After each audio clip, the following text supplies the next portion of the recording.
So, you ready to get started? Okay, well, I always really like to start with the deeply personal questions. So, any other happily divorced people out here tonight?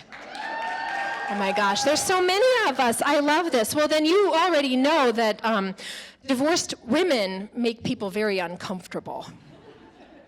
We're terrifying. I don't know if people think maybe we're contagious or we're secretly running surveillance on everyone else's shitty marriages. I mean, they're not wrong. That part's true. I'm like, ooh, Brian and Lindsay's passive-aggressive conversation at the Michael Franti concert really took me back to the Costco throwdown of 2012. I basically just walk around with a little notebook collecting data on toxic exchange as a back-to-school night. Hi, it's just me, your friendly neighborhood relationship inspector. That word choice was not up to code.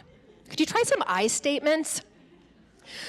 So a divorced friend of mine told me that a man said to her, the biggest threat to marriage today is divorced women. There are some dudes out there who think we really are recruiting for our divorce pyramid scheme. Beware the super spreaders of independence and better orgasms. Listen, Greg, it's not my fault you're using the wrong love language and can't find the clit. Forget the zombie apocalypse. It's divorced women bringing down society. Pretty soon they're going to start inoculating the masses against us and insisting we wear masks. Surprise, we've been masking our whole marriages. Women get nervous around us too, though. Like, you start to hear a lot of unsolicited, my husband and I are in a really great place right now. Calm down, Janet. I'm sure dear old David really is proficient at oral. So perimenopause plus divorce. It's fun, yeah. So I used to think that peri was like a watered down version of menopause. Yeah, some of you, that's the joke, like you know. Yeah, so now I'm in it, and they have been lying to us. Ladies. Peri is worse. Peri does not mean not as bad as. It just means you're almost there. You're almost to menopause. So when my friends tell me they're considering an open marriage, I'm like, oh, you're in peri-divorce. Yeah.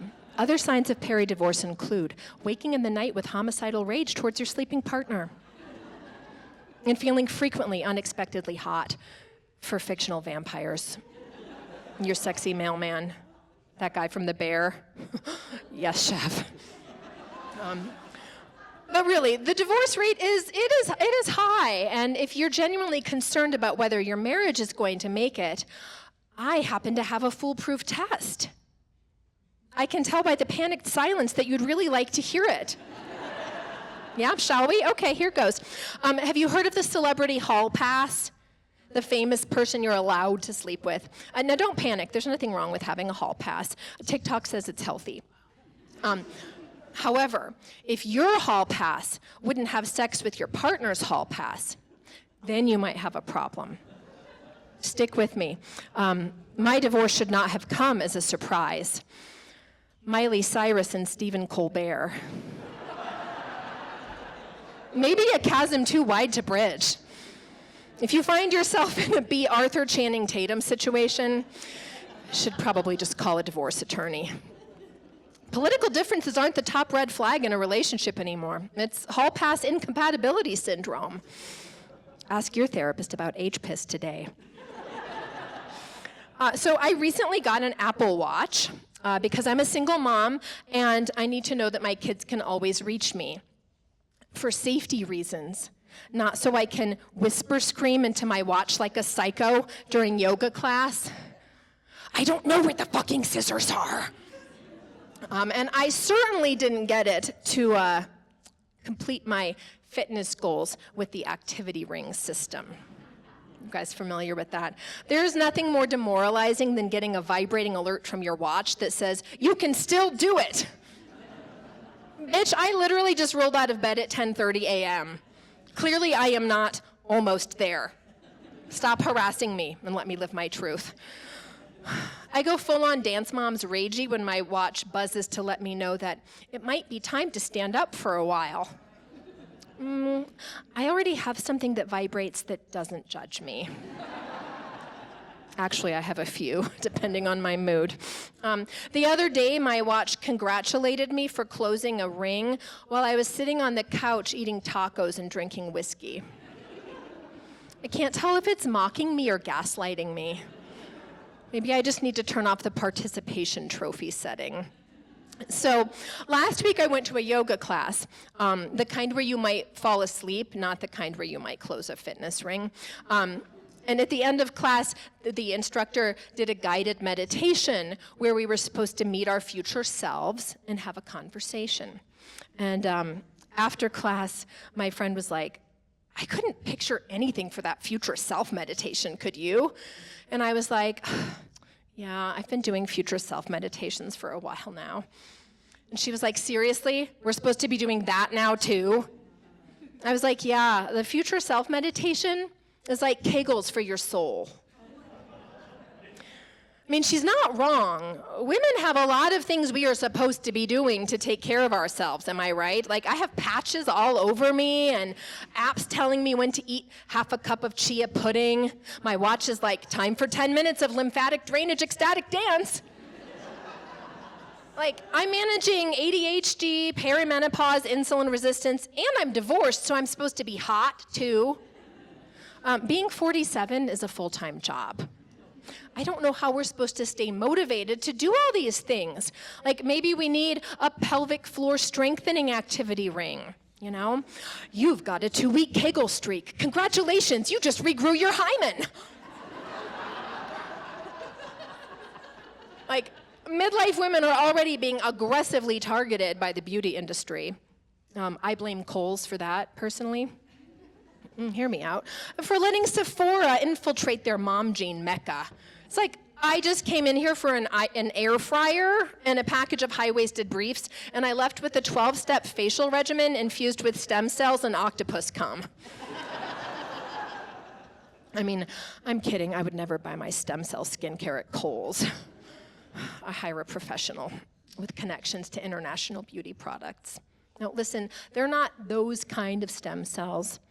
It's a serum made of sea algae and foreskins. You're not quite sure if that's a joke, are you? It's real. Don't overthink it. The other day, my friend told me my skin looked radiant, and I was like, thank you.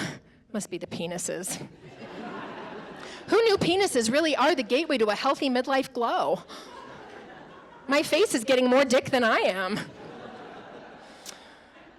I'm not sad about it. It's a lot less drama. I mean, midlife skin is very high maintenance. I finally lost my decades-long battle with chin hairs.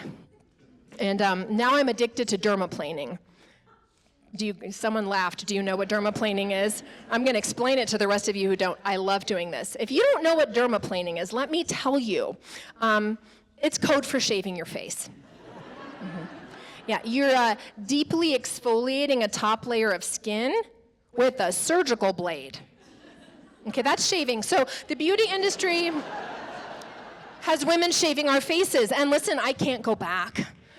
My face is now as soft as the butt of the baby who unknowingly lent his foreskin to my beauty routine. I do think things have gone a little too far. My friend told me she recently had a bad Botox experience at her dentist. Talk about a low-key upsell. Try our Botox and fluoride bundle today. What's next, eyebrow threading during your colonoscopy? I mean, I am a busy single mom. Multitasking my self-care may be the way to go. Squeeze your pelvic floor while frolicking with your inner child and spreading foreskin syrup on your crow's feet. Work smarter, not harder, ladies. Okay, so who has dogs? Okay, how about hypoallergenic dogs? Because those are different. They're the special snowflakes of the canine community. You know what I mean. Hypoallergenic dogs know they pretty much only exist to be a furry weighted blanket for their anxious owners. Codependency is a problem. Do you remember the former pit bull ban? a while back. It was very controversial. The opponents were very outspoken. And listen, I'm also against the ban, but not because I really give a shit about pit bulls. It's because I think we need to focus on banning the real enemy, goldendoodles. They're awful. I can say this because I willingly adopted one and brought him into my home. And I know that some of you out here are upset with me for trashing doodles. And if that's you, I'm sorry to have to tell you, but you were in an abusive relationship. Like, I'd love to hear from one person who knows a goldendoodle who isn't 4 prescriptions deep with an animal behaviorist at the ready. My goldendoodle, Tigger, is actually a therapy dog.